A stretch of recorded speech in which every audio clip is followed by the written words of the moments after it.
आज हूँ सनातनी बा हिंदू समाजर गोटे पवित्र दिन अटे जहाँ आम समस्ते बा सारा भारतवर्ष कौन सारा पृथ्वी या हिंदू नववर्ष हिसाब से पालन करे। आईटा आज हिंदू नववर्ष विभिन्न दिगरु महत्वपूर्ण अटे।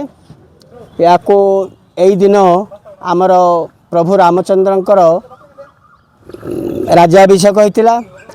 ब्रह्मांकर सृष्टि रचना आज दिन ही आरंभ होता।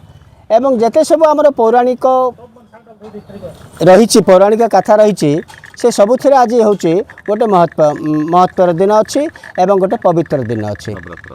खुशीर कथा वर्तमान केवल उमरकोट नुहे सारा भारतवर्ष में हिंदुत्वर लहरी वातावरण देखा देछि।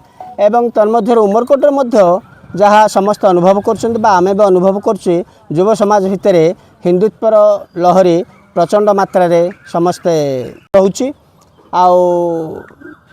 आटा गोटे सौभाग्यर बा खुशीर कथा देशपाई जे आम मान भितर जो हिंदुत्व मृत प्राय आम हो जाइए वर्तमान तार पुनरुद्धार हो पारुछि यही सब कार्यक्रम द्वारा। जय श्री राम।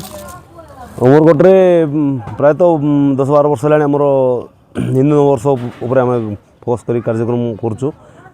हिंदुत्व जागृत कर गोटे माध्यम आमर लोक सेटा को तो भूली जाइए आमर हिंदू परंपरा संस्कृति आमर संस्कार को भूली जाइए।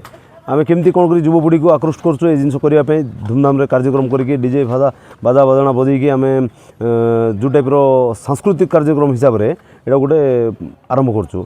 आउ भोजी भातर माहौल करूँ नाच गीतर माहौल करूँ।